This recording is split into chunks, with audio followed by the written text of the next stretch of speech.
وأشهد أن لا إله إلا الله وحده لا شريك له وأشهد أن محمدا عبده ورسوله يا أيها الذين آمنوا اتقوا الله حق تقاته ولا تموتن إلا وأنتم مسلمون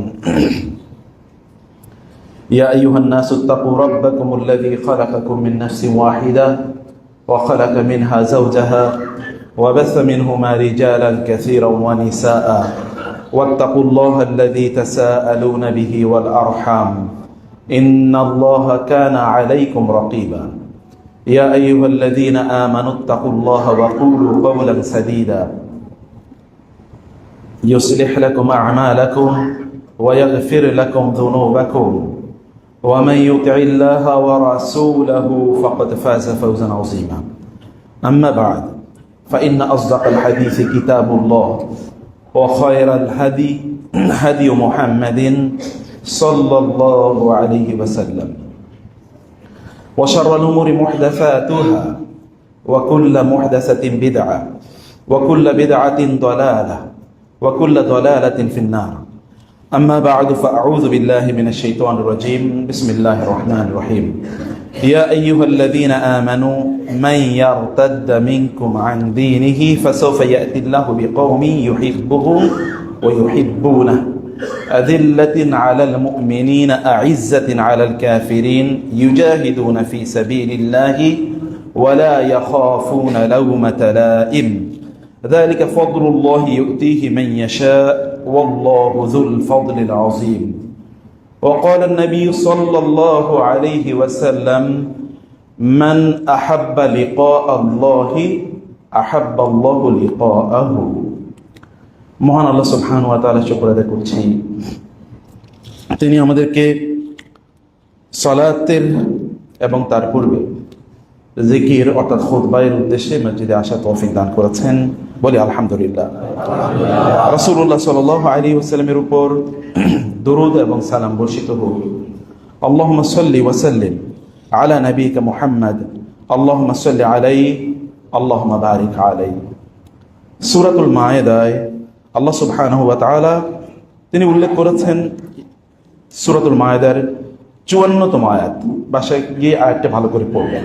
আল্লাহ তাআলা বলেছেন ইয়া আইয়ুহাল্লাযীনা আমানু, হে ঈমানদাররা। যখনই আল্লাহ বলেন কোরআনে হে ঈমানদাররা, তখন মনোযোগ দিয়ে শুনতে হবে, কারণ আল্লাহ ইজ অ্যাড্রেসিং ইউ। আল্লাহ আপনাকে বলছেন, কাফেরদেরকে বলছেন না, মুশরিকদেরকে বলছেন না, মুনাফিকদেরকে বলছেন না, সাধারণ জনতাকে বলছেন না। স্পেশাল অ্যাড্রেস ফ্রম আল্লাহ। ইয়া আইয়ুহাল্লাযীনা আমানু, দেন ফাসগাউ ইলা খিতাবিল্লাহ, then pay your utmost attention to the address of Allah. আল্লাহ কি বলছেন? বলছেন মান ইয়ারতাদ্দা মিনকুম আন দীনিহি, খেয়াল করবেন আল্লাহ ঈমানদারদেরকে বলছেন মান ইয়ারতাদ্দা মিনকুম আন দীনিহি, তোমাদের মধ্য থেকে কেউ যদি দিন থেকে বিচ্যুত হয়ে যায়। কাদেরকে বলছেন? কাফেরদেরকে না মুশরিকদেরকে? মুমিনদেরকে বলছেন তোমাদের মধ্য থেকে কেউ যদি দিন থেকে বিচ্যুত হয়ে যায়, মুরতাদ হয়ে যায়, দিন ত্যাগ করে, ফাসাউফা ইয়াতিল্লাহু বিকওমিন, তাহলে আল্লাহ তাআলা এমন একটি জাতিকে নিয়ে আসবেন তোমাদের স্থলে, যাদেরকে আল্লাহ তাআলা নিজে ভালোবাসবেন। ইউহিব্বুহুম, আল্লাহ উইল লাভ দেম ফার্স্ট, আল্লাহ তাদেরকে আগে ভালোবাসবেন। ওয়া ইউহিব্বুনা, দেন তারা আল্লাহ তাআলাকে ভালোবাসবেন। প্রথম ভালোবাসা আসবে কার থেকে? আল্লাহ থেকে। আল্লাহ উইল লাভ দেম, এবং আল্লাহ সুবহানাহু ওয়া তাআলাকে তারপর তারা ভালোবাসে। তাদের বৈশিষ্ট্য কি? এক নম্বর বৈশিষ্ট্য এটি যে আল্লাহ তাআলা, তোমরা ঈমানের দাবি যারা করছো, মসজিদগুলো হয়তো ভর্তি, মসজিদ তো জায়গা পাওয়া যায় না। ঢাকা শহর বা আপনি যদি বড় শহরগুলোতে দেখেন, তাইলে মসজিদে জায়গা হয় না, রাস্তায় গিয়ে লোকেরা দাঁড়ায়। কিন্তু আপনি ঈমানের ঝলক কয়জনের অন্তরে আছে, এটা তো আল্লাহ তাআলা ভালো জানেন, যিনি অন্তরের মালিক। তিনি জানেন ঈমান কার কতটুকু। আল্লাহ যাদেরকে বলছেন তারা কারা? এরা হচ্ছে সাহাবায়ে কেরামদেরকে সামনে রেখে আল্লাহ সুবহানাহু ওয়া তাআলা কথা বলছেন। আমাদের মতো না, যারা এই পৃথিবীর শ্রেষ্ঠতম মানুষ, এদের চেয়ে উত্তম মানুষের পৃথিবী কোনোদিন দেখেও নাই, দেখবেও না। এবং আল্লাহ তাআলা তার রাসূলকে যদি অন্য কোনো মুজিজা না দিয়ে কেবল সাহাবীদেরকে দিতেন, তাইলে আর কোনো কিছু থাকতো না। আবার বলছি, আপনারা যারা বিভিন্ন প্রতিষ্ঠান চালান বা পরিবার চালান, পরিবারের বড় আপনি বাবা অথবা মা, এই পরিবারের 3-4টা সদস্য, এদেরকে তো আমরা ঠিক রাখতে পারি না। এর কয়েকজনের মধ্যে দিনদারি আছে, অনেক বড় দিনদার লোক, কিন্তু তার পরিবারের সদস্যরা দিন প্র্যাকটিস করে না। এরকম আছে কিনা? আছে। অথবা আমরা প্রতিষ্ঠান চালাই 10-15, 1-2 জন, 5 জন, 10 জন, 15 জন, 20 জন লোক, তার মধ্যেই অধিকাংশের মধ্যে দিন নাই সত্যিকার অর্থে। কিন্তু রাসূল ইসলামের সাথে 1-200 লোক না, 1-2 হাজারও না। এবং এদের ব্যাপারে আল্লাহ তাআলা বলছেন রাদিয়াল্লাহু আনহুম ওয়া রাদু আন। সূরাতুল ফাতহ, যেটাকে বিজয়ের সূরা বলা হয়, সূরাতুল ফাতহ, এই সূরাটিও বাসায় গিয়ে পড়বেন, সূরার প্রেক্ষাপট পড়বেন অনুগ্রহ করে। এবং দেখেন 1400 সাহাবী রাসূল সাল্লাল্লাহু আলাইহি ওয়াসাল্লাম কোথায় গেলেন? মক্কায় হজ করার জন্য। কারণ আল্লাহ তাআলা তার রাসূলকে স্বপ্নে দেখিয়েছেন যে তিনি হজ করছেন, আর নবী রাসূলদের স্বপ্ন যেহেতু ওহির অংশ, সে কারণে তিনি হজ করতে গেলেন 1400 সাহাবী দেখে নিয়ে। তিনি বললেন যে আমি স্বপ্নে দেখেছি আমি বাইতুল্লাহ জিয়ারত করছি। It indicates that he is commanded by Allah. Allah তাকে নির্দেশ দিয়েছেন। আল্লাহ যখন তাকে নির্দেশ দিয়েছেন তখন রাস্তা তো আল্লাহই পরিষ্কার করে দেবেন। আল্লাহ নির্দেশ দিয়েছেন, তার রাসূল কাজটি করছেন। ওয়ামান আসদাকু মিনাল্লাহি কিলা, আস-সাদিকুল আমিন। এক আস-সাদিক থেকে আরেক আস-সাদিক বলছেন। আসদাকু আল্লাহ সুবহানাহু ওয়া তাআলা সবচেয়ে, আল আসদাক সবচেয়ে সত্যবাদী, আরেক সত্যবাদী এ কথা বলছেন। এক সত্যবাদীর তথ্য আরেক সত্যবাদী জানিয়ে দিচ্ছেন। অতএব এখানে মিথ্যার শব্দের লেশ মাত্র নাই। আর সাহাবায়ে কেরামরা তো এমন একটা অবস্থা, রাসূলুল্লাহ সাল্লাল্লাহু আলাইহি ওয়াসাল্লাম 1400 কে নিয়ে বাইর হলেন মদিনা থেকে, কিন্তু তিনি বুঝতে পারলেন যে কাফেররা যখন, মুশরিকরা, কুরাইশরা যখন জানলো 1400 লোক নিয়ে তিনি মক্কায় আসছেন, এর মধ্যে কিন্তু 3টি যুদ্ধ হয়েছে, 3টি যুদ্ধে প্রায় তার পরাজিত। এখন তাদের শক্তি সামর্থ্য প্রায় ওই লেভেলের নাই। এই 1400 লোককে মোকাবেলার ক্ষমতা সামর্থ্য তাদের নাই। অর্থাৎ তারা ভাবছে হজের সিজনে, সেশনে, সময়ে তারা মক্কার উদ্দেশ্যে রওনা দিয়েছেন। এই সময় তাদেরকে বাধাও দেওয়া যাবে না। আবার যদি তাদেরকে ছেড়ে দেওয়া হয় তাহলে তো পরাজিত। তোমাদের বিরুদ্ধে যুদ্ধ করলাম তোমাদেরকে শেষ করে দেওয়ার জন্য, আর তোমরা আমাদের দেশে এসে নির্বিঘ্নে হজ করে যাও, এটা কেমনে হয়? এটা কি হয় নাকি? অসম্ভব। একটা শাখের করাতে পড়েছে কুরাইশরা, কাফেররা। তারা কি করবে বুঝতে পারছিল না। রাসূলুল্লাহ সাল্লাল্লাহু আলাইহি ওয়াসাল্লাম তিনি একটা জায়গায় এসে, আমি সব জায়গার নাম বলছি না লম্বা না করার জন্য, একটা জায়গায় এসে তিনি বুঝলেন যে কাফেররা তাকে আসতে দেবে না। এবং এর মধ্যে খালিদ ইবনে ওয়ালিদ তখন ইসলাম গ্রহণ করেননি। খালিদ ইবনে ওয়ালিদ প্রায় 100 লোকের, তাদেরকে মুখ ঢেকে নিয়ে রাসূল সাল্লাল্লাহু আলাইহি আক্রমণ করার জন্য পথিমধ্যে বাধা দেওয়ার জন্য চেষ্টা করলেন। রাসূল সাল্লাল্লাহু আলাইহি তাদের অনেককে ধরে ফেললেন, এবং ধরার পর তার মুখ ঢেকে এসেছিল যেন তাদেরকে কেউ না চিনতে পারে। কারণ হজের সিজনে যেহেতু আল্লাহ তাআলা বলেছেন 4টি নিষিদ্ধ মাস আছে। কয়টা নিষিদ্ধ মাস? জিল কাদা, জিল হজ এবং মুহররম, 3টা পরপর, আর হলো কি রজব। এই যে মানে 4টি মাস নিষিদ্ধ মাস, এই মাসে তো যুদ্ধ বিগ্রহ করা যায় না। লা তাজলিমু ফীহিন্না আনফুসাকুম, আল্লাহ তাআলা বলেছেন কুল কিতালুন ফীহি কাবীর। এখানে যুদ্ধ করা অনেক বড় অপরাধ, করা যায় না। এটা জাহেলি যুগ থেকে লোকেরা এটা প্র্যাকটিস করে। এই সময় তিনি সফর করছেন, তাকে তো বাধা দেওয়া যায় না। এই কারণে ওরা মুখ ঢেকে এসছে যেন তাদেরকে চেনা না যায়। কারণ আরব দেশে সে মরুভূমিতে মরুদস্যু থাকে, ডাকাতরা থাকে, মনে করবে লোকেরা ডাকাত। কিন্তু রাসূল তো বুঝতে পেরেছেন ওরা কারা। তাদেরকে ধরে নিয়ে আসেন, তাদের মুখ খুলে ফেললেন। মুখ খুলে ফেলার পর দেখা গেল এগুলো সব কি কুরাইশদের লোক। অতএব তারা এক্সপোজড, যারা অপরাধী। এরা তখন নিন্দিত, লজ্জিত অবস্থায় তারা ফিরে গেল মক্কায়। রাসূল কিচ্ছু বলেনি, তাদেরকে ছেড়ে দিয়েছেন, কিছু বলেন নাই। এটা কিন্তু একটা টার্নিং পয়েন্ট খালিদ ইবনে ওয়ালিদের ইসলাম গ্রহণের জন্য, এটা বিশাল টার্নিং পয়েন্ট। রাসূল বুঝতে পেরেছেন যে না, ওরা তো এমনিতে নির্বিঘ্নে মক্কায় ঢুকতে দেবে না। তখন তিনি এমন একটা রাস্তা নিলেন যে রাস্তাটি খুবই কণ্টকাকীর্ণ। আরব দেশে আপনারা যা গিয়েছেন মক্কা থেকে মদিনায়, দেখেছেন যে পুরো মানে মরুভূমি জুড়ে এখানে পাথর ভর্তি। সব জায়গার পাথর কিন্তু একরকম না, মসৃণ না। কিছু কিছু জায়গায় পাথর তলোয়ারের মতো চিকন এবং ধারালো, ওখানে পা লাগলে আপনার পা কেটে যাবে। এইরকম পাথরের একটা রাস্তা দিয়ে তিনি হুদায়বিয়া নামক জায়গায় গিয়ে থামলেন, যেটি হারাম এর খুবই কাছাকাছি। হারাম মানে তো একটা বিশাল একটা এরিয়া, এর বাইরের অঞ্চলটাকে বলা হিল। এই হারামের সবচেয়ে কাছাকাছি একটি জায়গা হুদায়বিয়া, এখানে গিয়ে তিনি থামলেন। এবং এরপর রাসূলের আল কাসওয়া, রাসূলের রোডের নাম কি? কাসওয়া। আপনার গাড়ির নাম কি? Mercedes Benz. রাসূলেরটার নাম কি? এটা জানেন না, কিছু জানতে হবে তো। এটাই তো রাসূলের প্রতি প্রেম, ভালোবাসা। এশকে রাসূল কি আসলে?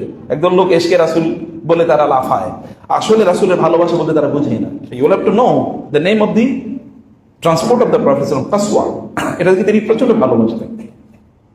কাসওয়া যায় আর সামনে আগাচ্ছে না। তখন সাহাবায়ে কেরাম বলল, এটা আবার কি হলো, সামনে যাচ্ছে না কেন? বলে খবরদার, হাবাসাহু মান হাবাসা আল ফিল, ইনি এই কাসওয়াকে তিনি থামিয়ে দিয়েছেন যিনি হাতিকে থামিয়ে দিয়েছিলেন। কোন হাতিকে? হ্যাঁ, ওই যে আসহাবুল ফিল, ওই ফিল কে যিনি থামিয়ে দিয়েছেন তিনি এটাকে থামিয়ে দিয়েছেন। আল্লাহর কসম, আজকে ওরা আমার কাছে যেই মন্দ থেকেই মুক্তি পাওয়ার জন্য প্রস্তাব করে আমি তাই মেনে নেব, যেই অনিষ্ট থেকে, যে খারাপ কি থেকে, ক্ষতি থেকে ওরা মুক্তি চাইবে আমার কাছে, আমি তাই আজকে মেনে নেব। রাসূল এটা অলরেডি বলে দিলেন। এরপরে তিনি এখানে থামলেন। কাফেররা একজন দুইজন করে লোক পাঠাচ্ছে রাসূলের কাছে যে তিনি যেন এবার মক্কায় প্রবেশ না করে, কারণ যুদ্ধ তো করা যাচ্ছে না, তাকে কোনোভাবে পার্সুয়েট করে যদি মক্কায় ফেরত পাঠানো যায়, মদিনায় ফেরত পাঠানো যায়। একজন আসছে, একবার একজন আসছে। তো আমি সব নামও বলছি না, গিন যেমন সর্বশেষ আসলে হুলাইস হচ্ছে মক্কার বাইরের সবচেয়ে বড় বেদুইন গোত্রের প্রধান তিনি, এবং তিনি ছিলেন আবার একটু মানে তৎকালে হিন্দুদের মধ্যে দিনদার আছে না, ধার্মিক আছে না, খ্রিস্টানদের মধ্যে ধার্মিক আছে না, আছে তো, সব ধার্মিক তো আর মুসলমানদের মধ্যে না, ওদের ধর্মে তারা খুব ভালোবাসে। যেমন গরুর মুখ খায়, এটা কি এমনি খেতে পারবেন নাকি আপনি? গরুর পায়খানা খায়, এটা কি আপনি এমনি খেতে পারবেন? পারবেন না, তোরা তো ভালোবেসে খায় তারা, অতএব এটার একটা ভালোবাসা তারা আছে। এই লোকগুলো তারা তাদের ধর্মকে ভালোবাসে, আবার তারা মূর্তি পূজাকে ভালোবাসে। এর মধ্যে একজন নাম ছিল হুলাইস আসছে। আসার পরে হুলাইস রাসূল সর্বশেষ হুলাইস এসে, তারপরে আরো একজন এসে। হুলাইসকে যখন রাসূল দেখলেন, তখন রাসূল জানতেন যে ওকে খুবই মানে সে খুব ধর্মপ্রবণ, বা সে তার ধর্মকে ভালোবাসে।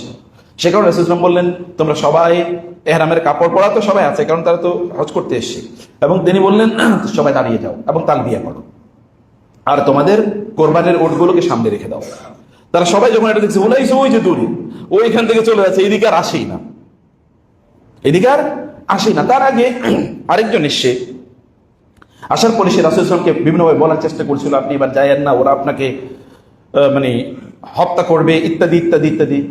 এবং সে রাসূল সাল্লাল্লাহু আলাইহি ওয়াসাল্লামের খুবই কাছে আসছেন, তিনি পরে ইসলাম গ্রহণ করেছেন, এবং রাসূলের খুবই কাছে এসে তিনি রাসূলের সাথে কথা বলতে চাচ্ছিলেন। আরব দেশে তৎকালীন সময়ে এরকম একটা ইস্যু ছিল যে আপনি কারোর সাথে একটু প্যাটিং, এক ধরনের লাভ, এটা অ্যাফেকশন শো করতে হলে আপনি তার দাঁড়িয়ে ধরবেন, আই লাভ ইউ, আপনি এরকম করেন, আই রেসপেক্ট ইউ, এরকম করতেন। তো উনি যতবারই রাসূলের দিকে তার হাতটা বাড়িয়ে দিচ্ছে, তার হাত মানে ধরার জন্য, দাঁড়িয়ে ধরার জন্য, ততবারই একজন তার তলোয়ার বাদ দিয়ে তার হাত দিচ্ছে, খবরদার রাসূলের দিকে তোমার হাত বাড়ায়ও না, বাদ দিয়ে বাড়িয়ে দিচ্ছে। আরেকবার বলছে, আরেকবার আগিয়ে দিচ্ছে, আরেকবার বাদ দিয়ে বাড়িয়ে দিচ্ছে, আরেকবার আগিয়ে দিচ্ছে, আরেকবার বাদ দিয়ে বাড়িয়ে দিচ্ছে। তিনি বলেন, মান হাদা ইয়া মুহাম্মদ, তারা তো মোহাম্মদ বলতো, তারা তো রাসূল সাল্লাল্লাহু আলাইহি ওয়াসাল্লাম বলতো না। ইনি কে? মোহাম্মদ। বলো তোমার ভাতিজা হিশাম। ও, হিশাম বলছে, আল্লাহর কসম, এরপরে যদি তোমার হাত আমার রাসূলের দিকে আরেকবার বাড়ে, তাহলে এতক্ষণ তো বাদ দিয়ে বাড়িয়ে দিছি, এরপরে কিন্তু হাত একেবারে কেটে ফেলবে, হাত নিয়ে আর তোমার এলাকায় যেতে পারবে না। সর্বনাশ! এই তো দেখি ভাতিজা পর্যন্ত আমার সাথে মুহাম্মদের জন্য আচরণ করছে সাল্লাল্লাহু আলাইহি ওয়াসাল্লাম, এখানে কিচ্ছু বলা যাবে না। তিনি চলে গেলেন, গিয়ে কুরাইশদেরকে বললেন, কুরাইশরা শোনো, আমার জীবনে বহু কায়সার, কিসরা, বহু সম্রাটদের এলাকায় গিয়েছে, সম্রাটের সাক্ষাৎ করতে গিয়েছে। আল্লাহর কসম, ওই সম্রাটদেরকে তাদের অনুসারীরা বা তাদের সভা পরিষদে যারা আছেন, তারা যতটা রেসপেক্ট করে মুহাম্মাদের অনুসারীরা সাল্লাল্লাহু আলাইহি ওয়াসাল্লাম তাকে তার চেয়ে এত বেশি রেসপেক্ট করে। আমি কেবল কয়েকটা উদাহরণ বলছি। তিনি যখন ওযু করেন, ওযুর যে পানিটা বাকি থাকে, ওই পানিটা নেওয়ার জন্য তাদের মধ্যে কাড়াকাড়ি লেগে যায়, কেউ অবশিষ্ট পানিটা নেন, তাকে একটু সাপোর্ট করবে, কেউ একটু হেল্প করবে, কোন কাজ করবেন, ওযুর পানি তাকে এগিয়ে দেবে, এটার জন্য কাড়াকাড়ি লাগে। তিনি কোনো নির্দেশ দিলে ওই নির্দেশটা সবার আগে কে পালন করবে, এটা নিয়ে প্রতিযোগিতা লাগে, কে সবার আগে করবে। এমনকি তারা তাকে এমন সম্মান এবং শ্রদ্ধা করে, তিনি যখন কথা বলেন তখন তারা এমন ভাবে চুপ করে থাকে যেন তাদের মাথার উপর পাখি, একেবারে নড়াচড়া পর্যন্ত তাদের বন্ধ। তাকে তারা এমন রেসপেক্ট করে যে তার দিকে তারা এরকম চোখ ফুল চোখে তাকায় না পর্যন্ত। খেয়াল করবেন, আপনি হয়তো ল্যাঙ্গুয়েজ ভালো করে বা নাও বুঝতে পারেন, কারণ বাংলাদেশে তোরা বোঝায় না, যে তারা তাকে এত সম্মান করে যে তার দিকে সরাসরি এরকম তাকায় না, এরকম মাথাটা নিচু করে তার কথা শুনে। আল্লাহর কসম, এরকম লোক আমার পৃথিবীতে, আমার জীবনে আমি কোনোদিন দেখি নাই। এই মুহাম্মদ এবং তার অনুসারীদেরকে তোমরা বাধা দিও না, বাধা দিলে তোমরা বিপদে পড়বা। তো বলে মিয়া তোমার কথা অনুসারে আমরা চলবো, তুমি যাও। সে বলে আমি কিন্তু আমার কথা বলে গেলাম, তোমরা বিপদে পড়বা, খবরদার। এরপরে হুলাইস গেছে, হুলাইস বলে কুরাইশ তোমরা জানো আমি খুবই ধর্ম প্র্যাকটিস করি, ধর্ম পালন করি, মুহাম্মদ এবং তার অনুসারীরা আমি শুনেছি তারা লাব্বাইক আল্লাহুম্মা তালবিয়া পড়ছে তারা, অতএব তোমরা তাকে কোনোভাবে আসতে বাধা দিও না। ওই যে ইয়াং পোলাপান যারা ছিল ওরা বললো যে তুমি তো মিয়া বেদুইনের বাচ্চা, বেদুইন, তোমার কথা অনুসারে আমরা চলবো। তার তো রাগ উঠে গেছে, মানে কি আমি যা বলে গেছি সেটা অনুসারে তোমাদেরকে চলতে হবে। কুরাইশরা বলে রেখো, মনে রেখো তোমাদেরকে অনেক সাহায্য করেছি, তোমাদের সাথে সকল সম্পর্ক ছিন্ন হবে যদি তোমরা তাকে আসতে বাধা দাও। করে দেখলো সর্বনাশ, আমাদের সব উল্টাপাল্টা হয়ে যাচ্ছে। তখন তাদের সবচেয়ে বুদ্ধিমান একজন কূটনীতিক, ডিপ্লোমেট, তার নাম ছিল সোহেল ইবনে আমের। সোহেল ইবনে আমেরকে পাঠালেন। সোহেল ইবনে আমের যখন আসলেন, আসার পর সোহেল ইবনে আমেরকে দেখে রাসূল সাল্লাল্লাহু আলাইহি ওয়াসাল্লাম দূর থেকে বললেন, Suhail is coming, your matter will become easy. সাহুল আমরুকুম, সোহেল মানে হচ্ছে সহজ হয়ে গেছেন, যার জন্য কোনো কিছু, এমন একজন ব্যক্তি। তো তাকে দেখে রাসূল সাল্লাল্লাহু আলাইহি ওয়াসাল্লাম আত-তাফাউল বলে, তাফাউল মানে গুড ওমেন, ভালো কোন জিনিস থেকে একটা ভালো ধরনের প্রত্যাশা ব্যক্ত করা। কোন জিনিস, আমরা তো খারাপ জিনিস উষ্টা খেয়া পড়লে বলেন বিপদ হবে, তাই না? আবার আরো কত ধরনের কুসংস্কার আছে, কুসংস্কার একটা বিপরীত জিনিস আছে। রাসূল সাল্লাল্লাহু আলাইহি ওয়াসাল্লাম এটাকে খুব ভালোবাসতেন। তা হচ্ছে কাউকে যেমন রোগীকে দেখে বলতে কি বলতেন, লা বাসা তওর, আর আমরা তুমি তো শেষ, প্রায় মইরেই তো যাইতেছ। রোগীর দেখলে আমরা এরকম হায় হায় তুমি তো খুবই খারাপ অবস্থায় আছো। ওই রোগী যা ছিল আরেকটা অর্ধেক মরে গেছিল আমাদের সাথে। অথচ রাসূল বলতেন খুবই অসুস্থ, বলতেন লা বাসা তওর ইনশাআল্লাহ, no problem, you will become okay, তুমি ঠিক হয়ে যাবে দ্রুত। তিনি আত-তাফাউল করতেন, মানে প্রত্যাশা, ভালো প্রত্যাশা তিনি ব্যক্ত করতেন। তিনি বলেন যে সোহেল এসে, অতএব কাম সহজ হয়ে যাবে। এখন সোহেল এসে বলেন আমরা আপনার সাথে চুক্তি করতে চাই। ঠিক আছে, রাসূল কিন্তু এর আগে বলছেন, মনে আছে কিনা, এর আগে তিনি বলেছেন যে ওরা যা আমার কাছে চাই আমি তাই দেবো। কিন্তু এর মধ্যে রাসূল সাল্লাল্লাহু আলাইহি ওয়াসাল্লাম দেখলেন ওরা তো অনেক লোককে পাঠিয়েছে, তিনি এবার তার জামাতা তাকে ওসমান রাদিয়াল্লাহু তাআলা পাঠান। কারণ তৎকালীন মক্কার প্রেসিডেন্ট ছিল সুফিয়ান ইবনে হারব। আবু সুফিয়ান এর রাদিয়াল্লাহু তাআলা আনহু, তিনি পরে মুসলিম হয়েছেন। আবু সুফিয়ানের আপন চাচাতো ভাই হলো ওসমান রাদিয়াল্লাহু তাআলা। অতএব তাকে কোনো কিছু করবেন না তিনি, এই কারণে তিনি পাঠান যে ঠিক আছে আপনি যান। ওসমান সেখানে গেলেন, কিন্তু ওরা যাওয়ার পরে ওসমানকে কোনোভাবে তারা এক ধরনের নজরবন্দি করে ফেলেছে, তাকে তারা আসতেই দেয় না বিভিন্ন ছোটায়। এমনি সাহাবায়ে কেরামদের মধ্যে একটা রিউমার ছড়িয়ে পড়লো, তারা ওসমানকে হত্যা করেছেন। রাসূলুল্লাহ সাল্লাল্লাহু আলাইহি ওয়াসাল্লাম তখন সাহাবায়ে কেরামদেরকে কি করলেন, ডাকলেন। ওই যে শাজারাতুর রিদওয়ান, বায়াত করলেন তিনি সবার একটা গাছের নিচে, যেটাকে রিদওয়ান গাছ বলা হয়, ওই গাছের নিচে তিনি সবাইকে ডাকলেন, তিনি হাত পাতলেন এবং সবাই হাতে বায়াত করলো, ওসমানের মৃত্যুর হত্যার প্রতিশোধ নেয়া না পর্যন্ত আমরা এখান থেকে যাবো না। এমন একটা অবস্থায় রাসূলুল্লাহ সাল্লাল্লাহু আলাইহি ওয়াসাল্লাম এই শপথের কারণে সাহাবায়ে কেরামদের অবস্থা কি, এর মধ্যে ওরা এসে তাদেরকে কিভাবে ফিরিয়ে দেওয়া হয়েছে, এর মধ্যে সোহেল এসে বলছে আমরা সন্ধি করব, এর মধ্যে যদি ওসমান রাদিয়াল্লাহু তাআলা ফিরে এসেছেন কিন্তু তাদের কি রক্ত টকবক করছে, ওরা অন্যায় করছে, আমরা হজ করতে যাচ্ছি, আমরা তো অন্য কোনো কিছু করবো না, ওরা কেন আমাদেরকে বাধা দেবে? এমত অবস্থায় রাসূল আমাদেরকে ডাকলেন, সোহেল আসে, লেখো। আলী রাদিয়াল্লাহু লিখছেন, রাসূল বললেন লেখো বিসমিল্লাহির রহমানির রহিম। সোহেল প্রথমে অবজেকশন দিল, না বিসমিল্লাহ লেখা যাবে না, বিসমিল্লাহির রহমানির রহিম লেখা যাবে না, কি লিখতে হবে, বিসমিকা আল্লাহুম্মা। বলে মানে কি? বলে হ্যাঁ আমরা তো আর রহমান কাউকে চিনি না, আমরা আল্লাহকে রহমান নামে জানি না, অতএব রহমান লেখা যাবে না, লিখতে হবে বিসমিকা আল্লাহুম্মা। রাসূল বললেন লেখো বিসমিকা আল্লাহুম্মা। এরপর রাসূল লিখলেন মিন মুহাম্মাদির রাসূলিল্লাহ, মুহাম্মদ রাসূলুল্লাহর পক্ষ থেকে, মানে বা তার মাঝে এবং কুরাইশদের মাঝে, সোহেল ইবনে আমরের মাঝে। তিনি বললেন যে না আমি তো মুহাম্মদ রাসূলুল্লাহ লিখলে হবে না। বলে কি লিখতে হবে? বলে লিখতে হবে মুহাম্মদ ইবনে আব্দুল্লাহ। বলে কেন? বলে আমরা তো আপনার আল্লাহর রাসূল মানি নাই, তো আপনার আল্লাহর রাসূল যদি মানি নাই তাহলে তো যুদ্ধ হতো না, অত মানুষ ওই জন্যই যুদ্ধ করছে, আমরা আল্লাহ রাসূল আপনাকে মানি নাই, অত এটা লেখা যাবে না, লিখতে হবে মুহাম্মদ ইবনে আব্দুল্লাহ। রাসূল আলীকে বললেন লেখো। আলী বলেন না অসম্ভব, আমরাও তো যুদ্ধ করতেছি রাসূলুল্লাহ মানি নাই, ওরা যেরকম রাসূলুল্লাহ মানে না দেখে যুদ্ধ করছে, আমরা তো এটা মেনে যুদ্ধ করেছি, অতএব এটা ছাড় দেওয়া যাবে না। কিন্তু রাসূল বললেন লেখো। তিনি তারপরে লিখলেন, রাসূল কেটে দিয়ে লিখলেন অথবা আলী লিখলেন, যাই হোক। এরপরে এবার সোহেল বলছে যে এখন থেকে এবার আপনার হজ করতে যেতে পারবেন না। সাহাবায়ে কেরামরা 1400, তার কিন্তু কি খুবই এখন তারা খুবই এক্সাইটেড অবস্থায় আছে, এজিটেটেড, রাগান্বিত, ক্রোধান্বিত, এবং তারা যুদ্ধের জন্য প্রস্তুত, কারণ ওরা অন্যায় করছে, সকল অন্যায়, কিন্তু যা বলতে সব ভুল উল্টা।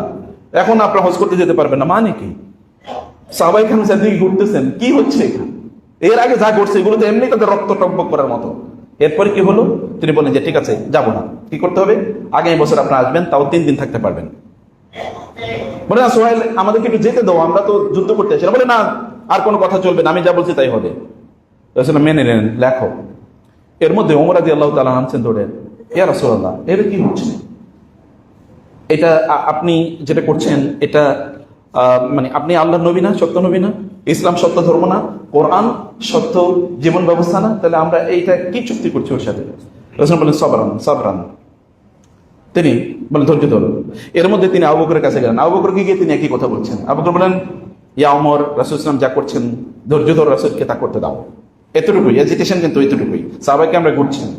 এর মধ্যেই তারা এবার বলল যে কোনো লোক যদি মক্কা থেকে মদিনায় আসে তাহলে তাকে ফেরত দিতে হবে। মদিনা থেকে কোনো লোক মক্কায় চলে আসলে হিজরত করে, তাহলে তাকে আমরা ফেরত দেব না। এই কথা যখনই বলছি, এর মধ্যেই তার সন্তান, এই সুহাইলের সন্তান, তার দুই সন্তান ছিল, একজনের নাম হলো আব্দুল্লাহ এবং দ্বিতীয় সন্তান। এক সন্তান ইয়ের যুদ্ধে, বদরের যুদ্ধে এই সুহাইলকে বন্দী করেছিল এবং টাইট করে তাকে বেঁধেছিল, বলছেন আমি তোমাকে হত্যা করে ফেলবো। রাসূল বললেন না না ঠিক আছে, মানে আপন বাবার যুদ্ধের ময়দানে কারা ভালোবাসা কাকে বলে খেয়াল করেন। দ্বিতীয় সন্তান অলরেডি এখানে তাকে মানে দুইজন তাকে ধরে নিয়ে এসে এবং তিনি চিৎকার করছেন, ইয়া মাশাআল মুমিনিন, ইয়া রাসূলুল্লাহ, ইয়া রাসূল, ওরা আমার হত্যা করে ফেলতো। কারণ ইনিও ইসলাম গ্রহণ করেন, সোহাইলের দুই ছেলে ইসলাম গ্রহণ করেছে। এই দ্বিতীয় ছেলের গত 2-3 বছর বেঁধে রেখে কেবল পিঠাইত, তার উপর অত্যাচার করতে, তার শরীর সেরে অত্যাচারে দাগ। তিনি কোনোভাবে যখন শুনেছেন হুদাইবিয়ার কাছে রাসূল চলে এসেছেন, তিনি ওখান থেকে পালিয়ে চলে এসেছেন। এর পথিমধ্যে দুইজন তাকে ধরে ফেলেছে, তাদেরকে নিয়ে তিনি টাইনা চলে এসেছেন। যখনই তাকে দেখলো সোহাইল, সোহাইল বলে, মোহাম্মদ এই যে আপনার প্রথম পরীক্ষা শুরু হলো, আপনি চুক্তি মানবেন কি মানবেন না? আর সোহাইলের ছেলে বলছে, ইয়া রাসূলুল্লাহ ওরা আমাকে মেরে ফেলবে। রাসূল বললেন সাবরান, ধৈর্য ধারণ করো, আল্লাহ তাআলা তোমাদের জন্য মুক্তির ব্যবস্থা করে রাখবেন, তোমার জন্য, তোমার মাধ্যমে আল্লাহ তাআলা অন্যদের মুক্তির ব্যবস্থা করে দেবেন। আল্লাহ রাসূল সামনে কথা বলছেন। তিনি বলছেন, ইয়া মাশাআল মুসলিমিন, মুসলমানরা তোমরা খেয়াল করো কি হচ্ছে, আমাকে ওরা মেরে ফেলবে, আমাকে নিয়ে যাচ্ছে, ওরা কিন্তু নিয়ে যাচ্ছে। ওমর রাদিয়াল্লাহু বললেন, আমি তখন তার কাছে একটু গেলাম এবং তার পাশে আমি হাঁটলাম, আমার তলোয়ারটা ওর কাছে নিয়ে বললাম, নাও তোমার তলোয়ারটা নাও, নিয়ে তোমার বাবার হত্যা করে ফেলো। এই কাফেরদের হত্যা করলে তো কোনো সমস্যা নেই, কারণ যুদ্ধ অবস্থা চলছে, অতএব হত্যা করে ফেলো। কিন্তু আমার তখনই মনে পড়লো আল্লাহ রাসূলের কথা। রাসূল যে বলছেন ধৈর্য ধারণ করো, তার সামনে মুসলমানদের 1400 মুসলমানের সামনে একজন লোকের টেনে নিয়ে যাচ্ছে মুসলমানকে, তার উপর ওরা জুলুম করবে, অত্যাচার করবে, তাকে হত্যা করবে, এরকম একটা অবস্থায় নিয়ে যাচ্ছে। সাহাবায়ে কেরামরা কিন্তু ওইখানে তারা দেখছেন হচ্ছে কি। এরপরে চুক্তি শেষ, সোহেল চলে যাচ্ছে। রাসূল বললেন, তোমরা সবাই, যেহেতু আমরা এবার হজ করতে যেতে পারছি না, অতএব সবাই তোমরা কি করো, তোমাদের পশুগুলো কোরবানি করো। হজে আপনি জানেন কাজগুলো, পশু কোরবানি করতে হবে, তারপরে কি চুল মুন্ডন করতে হবে। তোমরা পশু কোরবানি করো, তারপরে চুল মুন্ডন করো। কিন্তু সাহাবায়ে কেরামরা নির্বিকার, কোনো কথা শুনছে না। সাহাবায়ে কেরামরা কি নির্বিকার, কোনো কথা শুনছেন, মনে হচ্ছে তারা শুনেই না ব্যাপারটা। রাসূল একটু চিন্তিত হলেন। তিনি তার স্ত্রীর ঘরে, উম্মে সালামার ঘরে গেলেন। উম্মে সালামা রাদিয়াল্লাহু তাআলা দেখলেন, কি ব্যাপার রাসূল, আপনাকে একটু মানে মালি আরাকা হাজিনা, আপনাকে একটু চিন্তিত দেখছি। তিনি বলেন, ঘটনা এরকম ঘটে। তিনি বলেন, এটা কোনো টেনশন করে কিছু নাই, আপনি যান, আপনার পশু আগে জবাই করেন, এরপরে মাথা মুন্ডন করেন, তারপরে জবাই হবে, দেখেন কি হয়। তিনি গিয়ে তাই করলেন। সাহাবায়ে কেরাম 1400 সাহাবী, এবার তারা তাদের মাথাও মুন্ডন করলেন, তাদের পশুগুলো জবাই করলেন, মাথাও মুন্ডন করলেন তারা। এবং রাসূলুল্লাহ এখানে কাজ শেষ, তিনি বলেন, চলো এবার আমরা মদিনার উদ্দেশ্যে রওনা দিই। মদিনার উদ্দেশ্যে রওনা দিয়েছেন। পথিমধ্যে নাজিল হয়েছে কোন সূরা? সূরাতুল ফাত। ইন্না ফাতাহনা লাকা ফাতহাম মুবিনা লিয়াগফিরাল্লাহু লাকা মা তাকাদ্দামা মিন যামবিকা ওয়া মা তাআখার ওয়া লিইউতিম্মা নি'মাতাহু আলাইকা ওয়া ইয়াহদিয়াকা সিরাতাম মুস্তাকিমা ওয়া ইয়ানসুরাকাল্লাহু নাসরান আজিজা। এই সূরা নাজিল হয়েছে। আমি ওই আলোচনা করছি, এটা একটা বিস্তর আলোচনা, ভূমিকা এতটুকুই বললাম, এটা কিন্তু কমপক্ষে কয়েক ঘন্টার আলোচনা।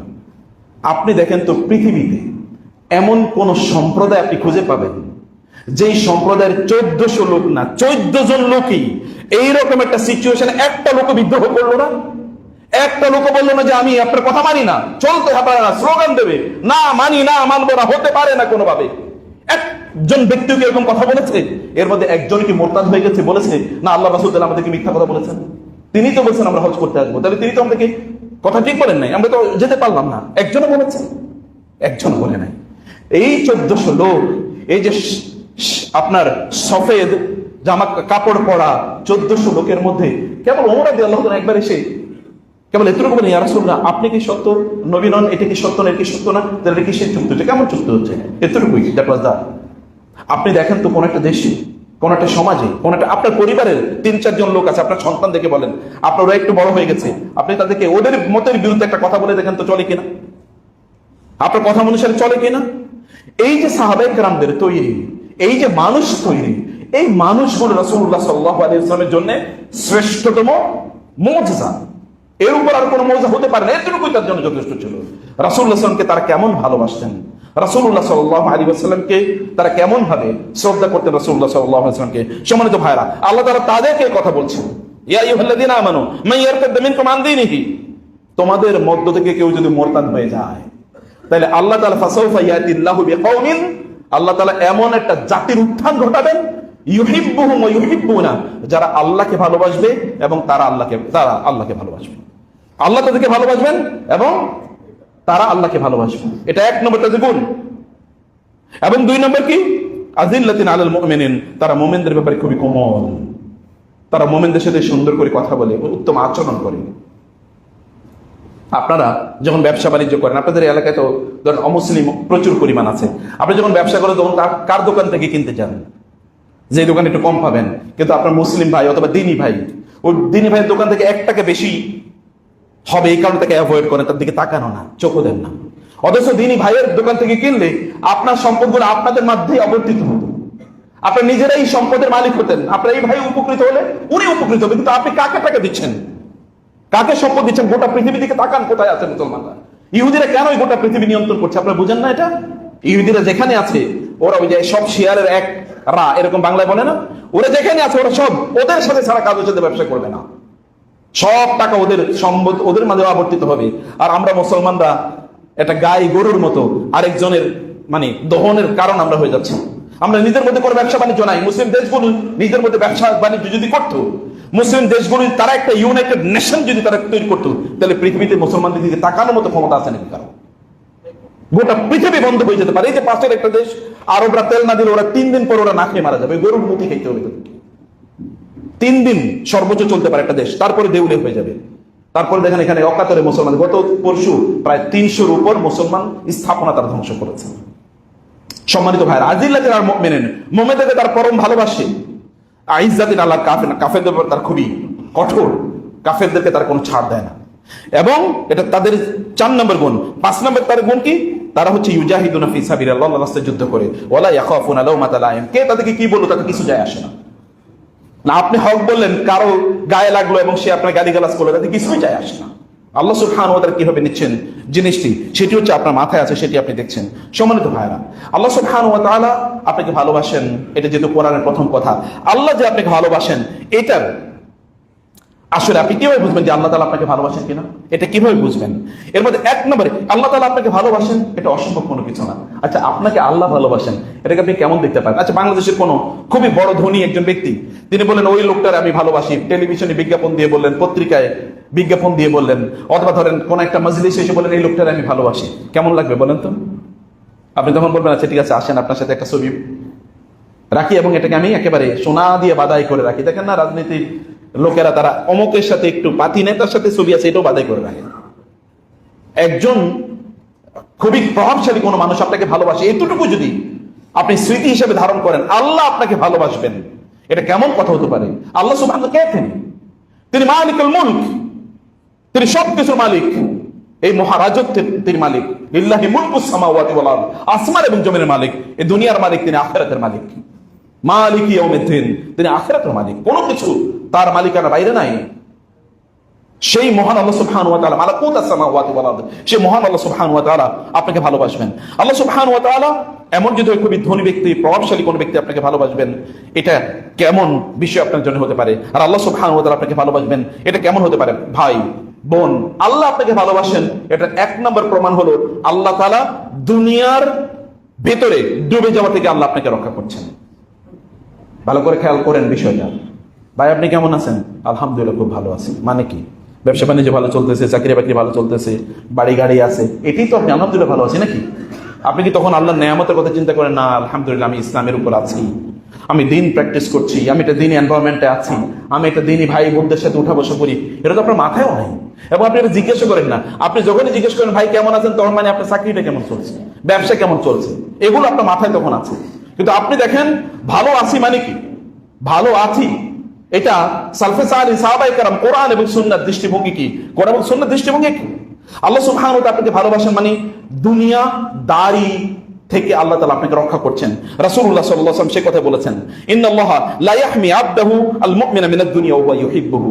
আল্লাহ যদি কোনো বান্দাকে ভালোবাসেন তখন দুনিয়া থেকে তাকে আল্লাহ তাআলা রক্ষা করেন, দুনিয়ার ভেতরে ঢুকে যাওয়া থেকে তাকে রক্ষা করেন। কামা তাহইউ মাউনা মারিদাকুম আত-তাআম ওয়াশ-শারাবা তাখাফুনা আলাইহি, যেমনি ভাবে তোমরা তোমাদের মধ্যকার কোন রোগী ব্যক্তিকে বিভিন্ন ধরনের খাবার দাও না, এগুলো থেকে তাকে দূরে রাখো। সে যা খাইতে মনে চায়, ডায়াবেটিক্স রোগী প্রচুর পরিমাণ মিষ্টি খাইতে চাইবে, আপনি তাকে মিষ্টি দেবেন না, আপনি তাকে ভালোবাসেন না। ভালোবেসে এটা মানে এটা বললেন না যে তুমি তো আমার প্রচন্ড ঘৃণা করে এই কারণে মিষ্টি দিচ্ছ না। যার হাই ব্লাড প্রেশার তাকে আপনি নিশ্চয়ই হয়তো ধরেন খুব বেশি ধরনের গরুর গোশত বা অন্য জিনিস দেবেন না, কারণ আপনার তার প্রেশার আরো বেড়ে যাবে। এর মানে না যে আপনি তাকে ঘৃণা করছেন, আপনি তাকে ভালোবাসেন। আল্লাহ রাসূল বলছেন, তার মানে কি আমি বলছি যে আপনি দুনিয়ার কোনো কাজ করবেন না? না, আপনাদেরকে মনে রাখতে আপনার দুনিয়ার মালিক। ইন্নী জাইলুন ফিল আরদি খলিফা, আমি দুনিয়ায় খলিফা বানাচ্ছি। খলিফা মানে দুনিয়া এরা প্রতিনিধিত্ব করবে, এটা দুনিয়ার মালিক হবে, দুনিয়াকে তারা চাষাবাদ করবে। লা ইস্তাখলিফান্নাকুম ফিল আরদি কামা ইস্তাখলাফাল্লাযিনা মিন ক্বাবলিকুম, আল্লাহ তাআলা তোমাদেরকে এই দুনিয়ার মালিক বানাবেন যেমনি ভাবে তোমাদের পূর্বপুরুষদেরকে মালিক বানিয়েছিলেন। আপনি দুনিয়ার মালিক হবেন যেমনি ওমর রাদিয়াল্লাহু আনহু হয়েছেন, আবু বকর রাদিয়াল্লাহু আনহু হয়েছেন, অথবা মুসলিম শাসকরা, দিনদার শাসকরা হয়েছেন, আপনিও তা হবেন। কিন্তু এইটা আপনার নিজের স্বার্থেই কেবলমাত্র হবেন এরকম না। আপনার সম্পদের, অনেক সম্পদের মালিক, এটা কতটুকু দিনের জন্য কাজে লাগছে বলেন? কতটুকু আপনার আত্মীয় স্বজনের কাজে লেগেছে? কতটুকু মুসলিম উম্মার জন্য কাজে লেগেছে বলেন? আপনি যে সম্পদের মালিক, মুসলিম উম্মার জন্য কতটুকু কাজে লেগেছে? আপনি তো মুসলিম উম্মার সদস্য। মুসলিম উম্মার জন্য কি আপনার কোনো, অথবা মুসলিম উম্মার জন্য আপনি, আপনার মাথায় কি এটা কোনোদিন আছে যে আমি অনেক টাকা পয়সার মালিক হতে চাই, কারণ আমার অঞ্চলে আমি একটা বড় মসজিদ করতে চাই? এই মাথা কি আপনার কোনোদিন তৈরি হয়েছে? আমার অঞ্চলে আমি একটা মাদ্রাসা করতে চাই, এর কারণে আমার টাকা লাগবে। অথবা আমি দাওয়াতি কাজ করতে চাই, প্রচুর পরিমাণ দ্বীনি বই, আমি যেই সকল মানে বইগুলো মানুষের কাছে বিতরণ করা দরকার, সালফে সালেহিনের বইগুলো আমি মানুষের মাঝে বিতরণ করার জন্য আমার কাছে ফান্ড লাগবে। কবে করেছেন এটা? আরবরা কিন্তু, আরবের আপনি বহু দোষ বলতে পারেন, হাজার হাজার কোটি টাকার বই তারা ফ্রি মানুষকে দিয়ে দিয়েছে। হাজার হাজার হাজার হাজার বিলিয়ন বিলিয়ন না ট্রিলিয়ন ডলারের বই তারা মানুষকে উন্মুক্ত করে দিয়েছে, যেগুলো আপনি কিনতে দেউলিয়া হয়ে যেতেন। তা আপনি কয়টা করেছেন বলেন? আপনি দিনের জন্য কি করেছেন? মসজিদে 5 টাকা দিতে গেলেই তো আপনি কয়েন খোঁজেন। 10 টাকার নোট না থাকলে আপনি টাকা দেন না। ভাঙতি নাই, ভাঙতি নাই মানে কি? কয় টাকার ভাঙতি নাই? কত টাকা ভাঙতি নাই? 10 টাকা নাই, এটা হলো ভাঙতি নাই। আমরা দিনের জন্য করেছি, সম্পদ মালিক হবেন, দিনের জন্য মালিক হবেন, এটা মাথায় আপনাকে রাখতে হবে, এটা চিন্তা করতে হবে আপনাকে। আমি বলছি না যে দুনিয়াকে আপনি ঘৃণা করবেন, না, দুনিয়ার মধ্যে ডুবে যাওয়া এর জন্য না হয়। ওমরের মতো হন, গোটা অর্ধ পৃথিবী শাসন করেছে, তারপরেও কি তার দুনিয়ার মধ্যে তিনি ঢুকে যান নাই, দুনিয়ার মধ্যে তিনি ঢুকে যান নাই। দুনিয়াদার হওয়াকে আপনি অনেক সৌভাগ্য, তিনি খুবই মানে খুবই সৌভাগ্যবান। আলহামদুলিল্লাহ, অনেক সৌভাগ্যবান আমি, কারণ আমার অনেক টাকা পয়সা আছে। কিন্তু এই টাকা পয়সা কেবল আপনার স্বার্থবাদী, আত্মকেন্দ্রিক, কেবল নিজের জন্য আপনি কাজে লাগাচ্ছেন। এটা এই জাতীয় দুনিয়াদার হওয়া থেকে আল্লাহ তাআলা যেন আমাদেরকে রক্ষা করেন। সম্মানিত ভাইরা, আল্লাহ রাসূলকে বলেন নাই, লাউ কানাতিদ দুনিয়া ইনদাল্লাহি জানাহা বাউদাতিন, যদি এই দুনিয়া মা সাকা মিনহা আল কাফিরা শুরবাতা মাইন, এই দুনিয়া যদি আল্লাহর কাছে একটা মশার ডানার পরিমাণ হতো, তাহলে কোনো কাফেরের এক ফোঁটা পানিও তিনি খাওয়াতেন না। এই দুনিয়ার সবচেয়ে বেশি প্রভাবশালী, সবচেয়ে সম্পদের মালিক তো কাফের। ওয়ালা তামুদ্দান্না ইলা মা মাত্তা'না বিহি আজওয়াজাম মিনহুম যাহরাতাল হায়াতিদ দুনিয়া লিনাফতিনাহুম ফি, ওদেরকে আমি অনেক সম্পদ দিয়েছি। আল্লাহ তার রাসূলকে বলছেন ওয়ালা তামুদ্দান্না, সাদ্দা ওয়ালা নুন আছে, অবশ্যই অবশ্যই আপনার তাকানো উচিতই হবে না ওদের দিকে যাদেরকে আমি দুনিয়ার সম্পদ, প্রভাব, প্রতিপত্তি, প্রাচুর্য দিয়েছি। লিনাফতিনাহুম ফি, আমি এর মাধ্যমে ওদেরকে ফিতনায় ফেলতে চাই। ইন্নামা আমওয়ালুকুম ওয়া আওলাদুকুম ফিতনা ফাহদারুহু, ওদেরকে তোমরা ভয় করো, এগুলো তোমাদের জন্য ফিতনা, এগুলো তোমাদেরকে বিপদে ফেলবে। সম্মানিত ভাইরা, অতএব দুনিয়া আপনি কেন লক্ষ্য, কোন উদ্দেশ্যে আপনি এই দুনিয়া অর্জন করছেন? দুনিয়া থেকে আল্লাহ আপনাকে দূরে রেখেছেন, তার মানে আপনাকে দিনদারি করার জন্য অনেক সুযোগ আল্লাহ তাআলা করে দিয়েছেন। দুনিয়া যখন আপনার বাড়বে, তখন এনগেজমেন্ট বাড়বে, তখন মসজিদের প্রথম কাতারে আপনি থাকবেন না, তখন আর মসজিদে, তখন আর রাতে তাহাজ্জুদের নামাজ আপনি করতে পারবেন না, কারণ আপনি তখন দীর্ঘ রাত পর্যন্ত আপনি দুনিয়া নিয়ে ব্যস্ত থাকবেন। আপনি তখন মিটিং মিছিলে দোয়াতেই হতে পারে, তখন তো থাকতে হবে, তখন আপনি দিনই জ্ঞান অর্জন করার সুযোগ পাবেন না, আপনি কোরআন তেলাওয়াতের সুযোগ পাবেন না আপনি। ফলে আল্লাহ তাআলা আপনাকে রক্ষা করেছেন এই দুনিয়ার বিভিন্ন ধরনের এঙ্গেজমেন্ট থেকে। তার মানে হচ্ছে আল্লাহ সুবহানাহু ওয়া তাআলা আপনাকে ভালোবাসেন। 2 নম্বর হচ্ছে আল্লাহ তাআলা আপনাকে এমন ভাবে আপনার জন্য আল্লাহর নিজস্ব একটা প্ল্যান আছে, ম্যানেজমেন্ট আছে। আল্লাহ আপনাকে কি করছেন, তিনি তৈরি করছেন। যেমনি আল্লাহ সুবহানাহু ওয়া তাআলা মুসা আলাইহিস সালামের জন্ম হয়েছে, ফেরাউন সিদ্ধান্ত দিয়েছে যত বনী ইসরায়েল যত ছেলে হবে সবাইকে হত্যা করা হবে। মুসার মায়ের কাছে আল্লাহ তাআলা ওহী পাঠালেন, তোমার সন্তানকে বক্সের মধ্যে ভরে তারপরে সমুদ্রে নিক্ষেপ করো। মা কি করেছেন, কি করেছেন? আমার সন্তান এরে বক্সে বইরা সমুদ্রে ফেলে দেবো মানে কি, নাকি? তিনি সত্যি বক্সে ভরেছেন, সমুদ্রে নিক্ষেপ করেছেন এবং তার মেয়েকে বলেছেন, যাও দেখো তো ভাইটা কই যায়। ছোট বোন দেখছে ভাই কই যায়, গিয়ে দেখা গেল যার ভয়ে তাকে সমুদ্রে নিক্ষেপ করেছে তার ঘরে গিয়ে তিনি উঠেছেন এবং ওই ঘরে এবার তিনি রাজপুত্রের মতো করে তিনি বড় হয়ে উঠছেন। আল্লাহর প্ল্যানটা বুঝতে হবে ভাই। This is the plan of Allah. এটা আল্লাহ সুবহানাহু ওয়া তাআলার প্ল্যান। আল্লাহ সুবহানাহু ওয়া তাআলা এই প্ল্যানে আল্লাহ আপনাকে বড় করতে চান এবং সেটা আপনাকে অবশ্যই অবশ্যই বুঝতে হবে। আল্লাহ সুবহানাহু আল্লাহর একনিষ্ঠভাবে এই কাজ থেকে আল্লাহ আপনাকে দূরে রেখেছেন। বহু লোক বলে ওই চাকরিটা পেলে আমার জীবন শেষ হয়ে যেত। এখন তিনি বলছেন, কিন্তু তখন বলছেন আহারে চাকরিটা পাইলে আমার জীবনটা কত উন্নত হতো, ওই ব্যবসাটা করলে আমার জীবনটা উন্নত হতো। পরে বলছেন না, ওইটা না পেয়ে ভালো হয়েছে। আপনি জানেন না, আপনি পরে বুঝতে পারেন এটি। সে কারণে আল্লাহ সুবহানাহু ওয়া তাআলা তার আপনার আপনার আপনার শরীর, আপনার অন্তর এবং আপনার জিহ্বা, আপনার গোটা অস্তিত্বকে তার জন্য নিবেদিত করতে চান। এই কারণে আল্লাহ সুবহানাহু ওয়া তাআলা দুনিয়ার বিভিন্ন জিনিস থেকে আল্লাহ তাআলা আপনাকে রক্ষা করেন। মনে রাখবেন, রাসূলুল্লাহ বলেছেন, ইন্নাল্লাহা কাসামা বাইনাকুম আখলাকাকুম কামা কাসামা বাইনাকুম আরযাকাকুম। আল্লাহ তাআলা তোমাদের মধ্যে আখলাকগুলো বন্টন করে দিয়েছেন, যেমনি ভাবে তোমাদের মাঝে রিজিক বন্টন করে দিয়েছেন। রিজিক যেমন বন্টন হয় আপনি কতটুকু পাবেন আল্লাহ জানেন, নির্ধারণ করেছেন। আখলাক কতটুকু আপনি পাবেন সেটাও আল্লাহ নির্ধারণ করে দিয়েছেন।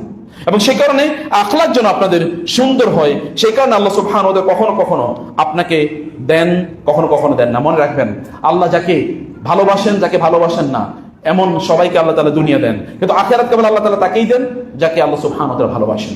আপনার সফলতা আখিরাতের মানদণ্ডে নির্ধারণ করে চিন্তা করুন যে আপনি আখিরাতের মানদণ্ডে কতটুকু সফল। একবার চিন্তা করে দেখুন। এবং সত্যিকার অর্থে আখিরাতের কাজ কি? রাসূল বলেছেন, কোন একজন ব্যক্তি সকালবেলা ঘুম থেকে উঠে যদি আখিরাত কেন্দ্রিক চিন্তা করে, আল্লাহ তাআলা তার গোটা দিনের মানে ওই দিনের কাজগুলোকে আল্লাহ তাআলা তার জন্য সহজ করে দেন। ঘুম থেকে উঠে আপনার চিন্তা করে মোবাইলটা প্রথমেই ধরেন না যে কি নোটিফিকেশন আছে, প্রথমেই সেই তাসবিহ তাহলিল গুলো করুন। আলহামদুলিল্লাহিল্লাযী আহইয়ানা বা'দা মা আমাতানা ওয়া ইলাইহিন নুশুর। আল্লাহুম্মা বিকা আসবাহনা ওয়া বিকা আমসাইনা ওয়া বিকা নাহইয়া ওয়া বিকা নামুতু ওয়া ইলাইকান নুশুর। পড়েন না আসবাহনা আলা ফিতরাতিল ইসলাম ওয়া আলা কালিমাতিল ইখলাস। এগুলো পড়তে হয়। রাসূল ঘুম থেকে উঠে কি পড়েছেন সেটা জানেন। সকালবেলা কিভাবে আল্লাহকে দিয়ে সকাল শুরু করুন। If you can start your day with the name of Allah, তাহলে whole day will become easy for you. দিনটা যদি আল্লাহর নামে আপনি শুরু করতে পারেন, তাহলে বুঝবেন আল্লাহ আপনাকে আজকের দিনের জন্য ভালোবাসতেছেন। যদি আল্লাহর নামে আপনি শুরু করতে পারেন, কোন মানুষকে আল্লাহ ভালোবাসেন মানে হচ্ছে তার অন্তরে আল্লাহ তাআলা রিফক তৈরি করে দিয়েছেন। রেক মানে হচ্ছে অন্যের প্রতি কি অনুগ্রহ এবং কোমলতা। কিছু কিছু লোক আছে প্রচন্ড হার্ড, কথা বললো মানে হচ্ছে না কাউকে মারবে, ঝগড়া বিবাদ করবে, মানে টাইপ না। তার ঘরে কোনো কারোর সাথে সুন্দর করে কথা বলে না, বাইরে কারোর সাথে সুন্দর করে কথা বলে। প্রিয় ভাই, সফটনেস এটা আল্লাহ সুবহানাহু ওয়া তাআলা যে আপনাকে ভালোবাসেন তার একটা প্রমাণ। এই যে এর আগে আমি বললাম ঈমানদারদের বৈশিষ্ট্য হচ্ছে কি, আজিল্লাতিন আলাল মুমিনিন, মুমিনদের প্রতি তার খুবই অনুগ্রহশীল। আমি কেবল একটা एग्जांपल বলছি যে আপনি যখন কেনেন তখন মুসলমানের কাছ থেকে কিনেন। কাফেরের কেনা মানে ওকে তো আপনি সাহায্য করলেন, ও কি করবে এই টাকা দিয়ে? ও তো মূর্তি পূজা করবে, অথবা ও মুসলমানদেরকে মারার জন্য অস্ত্র তৈরি করবে, আর আপনি তারই টাকা দিচ্ছেন। ওর সাথে ব্যবসা না করে কি আল্লাহর সাথে ব্যবসা করতে পারেন না? আল্লাহর সাথে ব্যবসা মানে আপনি মুসলমানকে ভালোবাসা মানে হচ্ছে কি, কিয়ামতের দিন আল্লাহ সুবহানাহু ওয়া তাআলা বলবেন, কার অন্য মুসলমানকে ভালোবেসেছিল আমার জন্য আসো, এবং আল্লাহ তাআলা এরকম একটা মিম্বরে তাকে বসিয়ে দেবেন যে মিম্বর থেকে কেবল আলো পড়তে থাকবে, আলো ছুটতে থাকবে চারিদিকে। নবীরা পর্যন্ত বলবে এই লোককে, এর এরকম সিংহাসন থেকে বসিয়ে দেওয়া হয়েছে রাজার মতো কে? তখন আল্লাহ তার পক্ষ থেকে জানানো হবে, এ আমার জন্য অন্য মুসলমানদের ভালোবাসতে। ডু ইট, ডু ইট, এটা করেন প্লিজ। মুসলমানদের মধ্যে আবদ্ধ এই অঞ্চলটা যদি মুসলমানরা কেবল নিজেদের মধ্যে ব্যবসা করে, এই অঞ্চলে সবচেয়ে বেশি ধনী কারা হয়ে যাবে? মুসলমানরা হয়ে যাবে না? সেটা এটা আমাদের করা দরকার। এটা আল্লাহ সুবহানাহু ওয়া তাআলা সে কথা বলেছেন। এবং আল্লাহ সুবহানাহু ওয়া তাআলা একজন বান্দাকে ভালোবাসার মানে হচ্ছে জমিনে তার জন্য একটা কবুলিয়ত তৈরি হয়। জমিনে তার জন্য কি হয়? কবুলিয়ত তৈরি হয়। রাসূলুল্লাহ সাল্লাল্লাহু আলাইহি ওয়াসাল্লাম বলেছেন, আল্লাহ তাআলা বলেন, আমার বান্দাকে আমি ভালোবাসি, আমার বান্দা আমার নিকটবর্তী হয় কিসের মাধ্যমে? ফরজ কাজের মাধ্যমে। এবং সে আমার নিকটবর্তী হতেই থাকে নফল কাজের মাধ্যমে। যখন সে নফল কাজ আদায় করে, নফল যেমন আপনি ফরজ ইবাদত করছেন, তার পাশাপাশি নফল করছেন, নফল আদায় করছেন। আজকে এশরাকের নামাজ পড়ছেন কয়জন? হাত তোলার দরকার নেই, তার নফল আদায় করেন। কালকে তাহাজ্জুদের নামাজ কয়জন পড়েছেন? আমি চাই না। মসজিদে ঢুকে 2 রাকাত নামাজ কয়জন করেছেন? ফজরের সুন্নাত কয়জন আলাদা করেছেন? মানে ইউ জাস্ট ইমাজিন যে আপনি আল্লাহর কাছাকাছি পৌঁছতে পারতেছেন কিনা। এবং রাসূল সাল্লাল্লাহু আলাইহি ওয়াসাল্লাম বললেন, যখন আল্লাহ তাআলা ওই ব্যক্তি যখন নফল আদায় করা শুরু করে তখন আল্লাহ তাআলা তাকে ভালোবাসেন। আল্লাহ যখন তারে ভালোবাসেন তখন জিবরিলকে ডাকেন, বলেন জিবরিল আমি এই লোকটারে ভালোবাসি, তুমিও তারে ভালোবাসো। জিবরিল এবার পুরো আসমানবাসীকে বলে দেয়, হে আসমানবাসী, আল্লাহ তাআলা এই লোকটারে ভালোবাসেন, ফাহিব্বুহু, তোমরাও সবাই তাকে ভালোবাসো। আসমানে কত বিলিয়ন ট্রিলিয়ন ট্রিলিয়ন ফেরেশতা আছে, এর কোনো হিসাব আছে? আল্লাহ ছাড়া কেউ জানে না।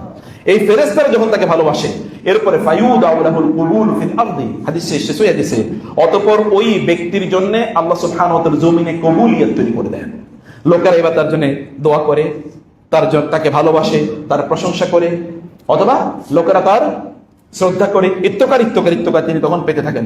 জমিনবাসী তখন তার জন্য দোয়া করে, পিঁপড়াও তার জন্য দোয়া করে, পাখিগুলো তার জন্য দোয়া করে থাকে। আমি এমন অনেক লোকের জানি, আরব বিশ্বে বিভিন্ন সময় বিভিন্ন জায়গায় গিয়েছি, মক্কার কাছে ওইখানে অথবা বাইতুল্লাহতে নামাজ পড়ছি, এমন সময় কেউ একজন এসে বলতেন, শেখ বা স্যার, শেখ অমুকের জন্য না আমি সেজদার মধ্যে কেঁদে দোয়া করছি। আমার তখন মনে হয় যে আল্লাহ তাআলা এই লোকগুলোকে কি এলিট বানাইছে যে আরেকজন লোক সেজদায় পড়ে এদের জন্য কেঁদে দোয়া করে। আবার এমন লোক আছে সেজদায় পড়ে ওদের জন্য বদদোয়া করে, আল্লাহ ওরে তুমি ধ্বংস করে দিন, না এরকম? আচ্ছা, আল্লাহ রাসূল সাল্লাল্লাহু আলাইহি ওয়াসাল্লাম বলেছেন, যখন আল্লাহ তাআলা কাউকে ভালোবাসেন তখন আল্লাহ সুবহানাহু বলেন আমি তার হাত হয়ে যাই, যে হাত দিয়ে সে ধরে। কথাটা বুঝেন না? এটা সহিহ হাদিস, এটা তো বানোয়াট কোনো বক্তব্য না, হাদিসে কুদসি এবং সহিহ বুখারীর বর্ণনা। আল্লাহ বলছেন আমি তখন তার হাত হয়ে যাই, যে হাত দিয়ে সে ধরে। হাত দিয়ে ধরা মানে কি? তখন সে হারাম কোনো জিনিস ধরবে না, হারাম কোনো পণ্য ধরবে না, হারাম কোনো জিনিসের দিকে হাত বাড়াবে না, এই হাত দিয়ে কোনো ক্ষতি করবে না, হাত কোনো ক্ষতি এর দিকে আগাবে না। তখন আল্লাহ ওইদিকে আগাইলে, যে রাসূল সাল্লাল্লাহু আলাইহি ওয়াসাল্লাম বলেছেন, মানে রাসূল সাল্লাল্লাহু আলাইহি ওয়াসাল্লামের ব্যাপারে এরকম ছোটবেলা তার গল্প হালিমা সাদিয়া এবং অন্যরা বলছেন যে ছোটবেলায় তিনি একবার এমন হয়েছিল যে কোন একটা জায়গায় ঘর নির্মাণ বা ইত্যাদি কিছু হবে বা কোনো খেলাধুলা এরকম কিছু, তো আরবের ছোট বাচ্চারা, আমি গ্রাম অঞ্চলে এটা দেখেছি, ছোট বাচ্চারা লুঙ্গি কি করতো, এই গলার সাথে এরকম পেঁচিয়ে তারপরে ওরা খেলতো, এর মধ্যে কিন্তু নিচে কিছুই নাই, পুরা সদর গাঁথ। বুঝতে পারছেন? তিনি বলেন যে আরবের লোক বাচ্চাগুলো এরকম করতো, ইজারটাকে এরকম গলার সাথে বাইন্দা করতো। আমি একবার ইজারটাকে তুলতে গেলাম, হঠাৎ করে মনে হলো কেউ আমাকে ধাক্কা দিচ্ছে, ধাক্কা দেওয়ার পরে আমি পড়ে গেলাম, আমি আর হুশ ফিরে, আমার আর হুশ নাই। কিছুক্ষণ পরে আমি দেখলাম যে না, আমি মানে আমার কাপড় চোপড় সব ঠিক আছে। আল্লাহ সুবহানাহু ওয়া তাআলা ছোটবেলা থেকে তাকে রক্ষা করেছেন। আপনি বলেন এটা কেমন কথা? হ্যাঁ, এই যে ঈসা আলাইহিস সালামকে ছোটবেলা, যে মুসা আলাইহিস সালামকে ছোটবেলা থেকে রক্ষা করেছেন, আল্লাহ তাআলা এটা করেন। হিমায়াতুল্লাহ, আল্লাহ তাআলা এইভাবে রক্ষা করেন যাকে আল্লাহ তাআলা বড় করবেন। সম্মানিত ভাই, আমি যে কথা বলছিলাম যে তখন তার হাত, আল্লাহ বলে আমি তার হাত হয়ে যাই, আমি তার চোখ হয়ে যাই, যে চোখ দিয়ে সে দেখে। তখন আর আপনি ইউটিউবে হারাম কন্টেন্ট দেখবেন না, তখন আর ফেসবুকে মহিলাদের উলঙ্গ ছবি দেখবেন না। যদি আল্লাহ আপনাকে, তাহলে আপনি জাস্ট দেখেন, মিলে দেখেন আল্লাহ সুবহানাহু ওয়া তাআলা ভালোবাসা আপনার প্রতি আছে কিনা। এবং রাসূল সাল্লাল্লাহু আলাইহি ওয়াসাল্লাম বলেন, আল্লাহ তাআলা বলেন আমি তার কান হয়ে যাই, যে কান দিয়ে সে শোনে। তখন সে কান দিয়ে তেলাওয়াত শোনে, জিকির শোনে, এবং সে গান বাদ্য হারাম কথা এগুলো থেকে তখন সে বিরত থাকে। আপনার বাসায় অথবা আপনার অফিসে আলোচনা করেন কি? কেবল বাংলাদেশের রাজনীতি অথবা বিভিন্ন মানুষের গীবত, এগুলো ছাড়া কি আছে? আপনি যদি প্রতিদিন একজন করে লোকের গীবত করেন, তাহলে বছরে কয়জন? 365। আপনি তো 10 বছর বেঁচে থাকেন, তাহলে কতজন? 3650 জন। আর যদি 20 বছর বেঁচে থাকেন আর 50 বছর বেঁচে থাকেন, আচ্ছা কিয়ামতের দিন 50 বছরের এরকম ধরেন 50,000 লোক লাইন ধরে দাঁড়ায় আসছে, এ কি ব্যাপার, ঘটনা কি? তারা বলবে আল্লাহ এই লোক আমাদের বিরুদ্ধে গীবত করছে, অতএব তার সওয়াব আমাদেরকে দিয়ে দাও।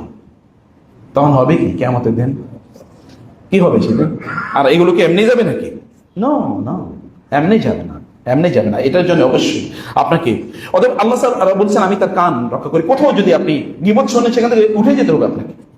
আল্লাহ সুবহানাহু ওয়া তাআলা বলেছেন যখন তোমরা শুনবে তখন তোমরা সেখানে কি করবে? সেখানে তোমরা বসবে না। ফালা তাকউদু মাআহুম হাত্তা ইয়াখুদু ফি হাদিসিন গায়রিহি। রাসূলুল্লাহ এই কথা বলেন নাই যে ইসলামের সৌন্দর্য হচ্ছে অপ্রয়োজনীয় কথা এবং কাজ থেকে দূরে থাকা? কেন আপনি সেটা করবেন? আপনাকে আল্লাহ রাসূল বলেছেন, আল্লাহ তাআলা বলেন আমি তার জিহ্বা হয়ে যাই, তার মুখ হয়ে যে মুখ দিয়ে সে কথা বলে। আল্লাহ আপনার জিহ্বা কি আছে বলেন? আপনি জিহ্বা দিয়ে আজকে কয়বার আল্লাহ জিকির করেছেন? জিহ্বার কি হিসাব হবে না? কথার কি হিসাব হবে না? মা ইয়ালফিযু মিন কাউলিন ইল্লা লাদাইহি রাকিবুন আতীদ। প্রত্যেকটা বর্ণ, প্রত্যেকটা শব্দ কি ফেরেশতারা লিখে রাখেন না? রাসূল সাল্লাল্লাহু আলাইহি ওয়াসাল্লাম কি বলেন না সহিহ বুখারী হাদিস, যে কোন বান্দা কোন একটা কথা বলে, এই কথাতে আল্লাহ এত অসন্তুষ্ট হন যে জাহান্নামের এত দূরে ওই কথার কারণে তাকে নিক্ষেপ করেন যতটা দূরত্ব আছে আসমান এবং জমিনের মাঝে। এবং এরপরে ও কি আমল করে? আল্লাহ তাকান না, আল্লাহ তাকান না। আপনি কি কথা বলছেন, কথা ইম্পর্টেন্ট। আপনাকে বুঝেন এবার আপনার জিহ্বা দিয়ে কি বের হয়। রাসূল সাল্লাল্লাহু আলাইহি ওয়াসাল্লাম সারাদিন তিনি জিকির করতেন, এমনকি তিনি ঘুমিয়ে থাকার সময় জিকির করতেন। আপনারা কি করেন বলেন তো ঘুমানোর সময়? অধিকাংশ লোকই তো মোবাইল টিপাইতে টিপাইতে ঘুমায় নাকি? এটা কি ভুল নাকি শুদ্ধ কথা? সহি কথা তো। কোরআন হাদিসের মানে জায়গায় আপনি নাই। রাসূল সাল্লাল্লাহু আলাইহি ওয়াসাল্লাম ঘুমানোর সময় তিনি কি করতেন বলেন তো? জিকির করতেন। তিনি কি 100 আয়াত কোরআন তেলাওয়াত না করে কোনোদিন ঘুমাইছেন? তিনি সূরাতুল মুলক না পড়ে ঘুমাইছেন? তিনি সূরাতুল সাজদা না পড়ে ঘুমিয়েছেন? ঘুমান নাই তো। তিনি সুবহানাল্লাহ আলহামদুলিল্লাহ আল্লাহু আকবার 100 বার না পড়ে ঘুমিয়েছেন? তিনি আয়াতুল কুরসি না পড়ে ঘুমিয়েছেন? তিনি সূরাতুল বাকারার শেষের 2 আয়াত না পড়ে ঘুমিয়েছেন কখনো? Never it happened. যুদ্ধের ময়দানে তিনি আল্লাহ জিকির করেছেন, যুদ্ধের ময়দানে তিনি আল্লাহ জিকির করেছেন। বদরের যুদ্ধ সংগঠিত হবে, যুদ্ধ চলছে। ওমর আবু বকর রাদিয়াল্লাহু আনহু দৌড়ে আসেন, কতক্ষণ পর পরে তিনি রাসূলকে এসে দেখেন তিনি কি করছেন। এ দেখলেন তিনি সিজদায় লুটিয়ে পড়ছেন, কাঁদছেন, সিজদায় লুটিয়ে পড়ছেন, বলছেন ইয়া হাইয়ু ইয়া কাইয়ুম, ইয়া হাইয়ু ইয়া কাইয়ুম, ইয়া হাইয়ু ইয়া কাইয়ুম। সিজদায় যুদ্ধ চলছে, তিনি সিজদায় তিনি লুটিয়ে পড়ছেন ইয়া হাইয়ু ইয়া কাইয়ুম। বারবার আবু বকর বলেন আমি যতবারই গেছি রাসূলকে দেখার জন্য তার কোনো ক্ষতি হচ্ছে কিনা, ততবারই দেখি সিজদায় লুটিয়ে পড়ে তিনি বলছেন ইয়া হাইয়ু ইয়া কাইয়ুম, ইয়া হাইয়ু ইয়া কাইয়ুম। যুদ্ধের ময়দানে কেবল অস্ত্র দিয়ে যুদ্ধ করা যায় না। সবচেয়ে বড় শত্রু হলো শয়তান। ওকে দূর করতে হলে তো আপনাকে আল্লাহ জিকির করা লাগবে। ওয়ালা ইয়াজালু লিসানুকা রাতাবান মিন যিকরিল্লাহ কিয়ামা ওয়া কুউদান ওয়া আলা জুনুবিহিম ওয়ালা জুনুবিকুম ওয়ালা জুনুবিহিম। তারা দাঁড়িয়ে বসে এবং তাদের শোয়া বসে তারা আল্লাহ জিকির করে।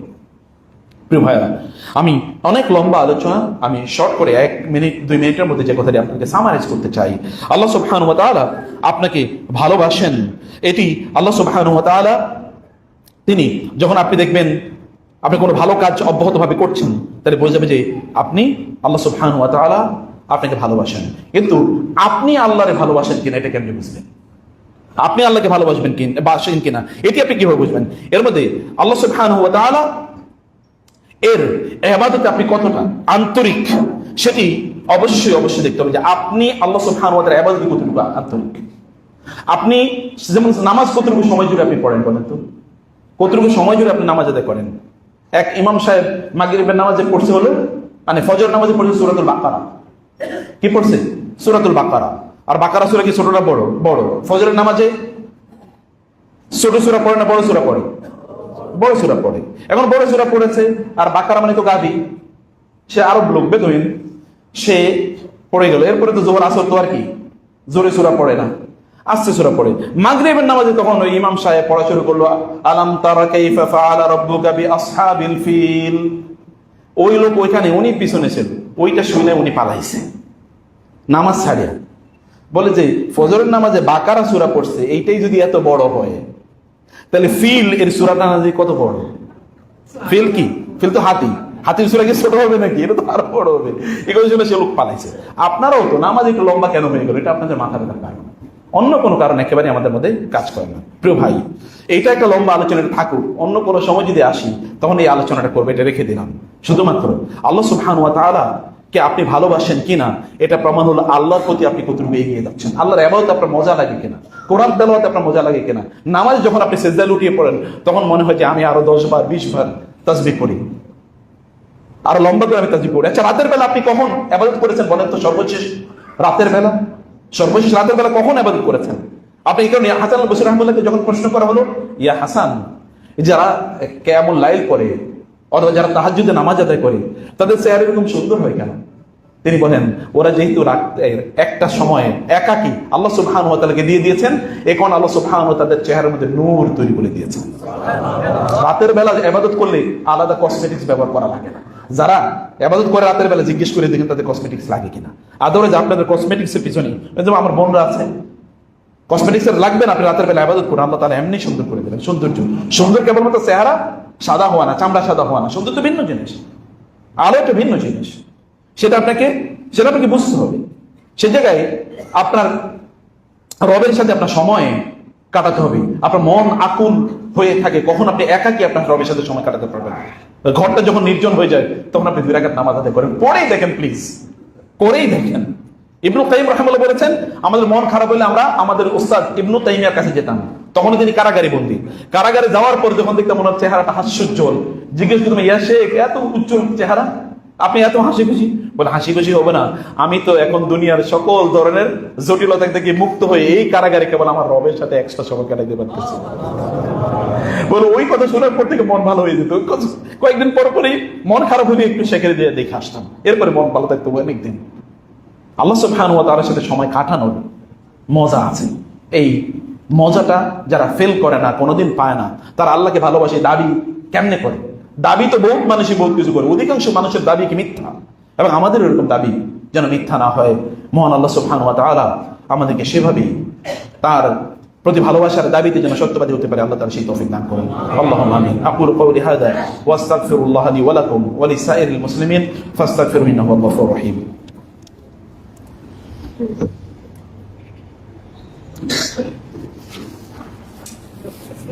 ইন্নাল হামদালিল্লাহ ওয়া সলাতু ওয়াস সালামু আলা রাসূলিল্লাহ ওয়া আলা আলিহি ওয়া সাহবিহি ওয়া মাওয়ালা, আম্মা বা'দ।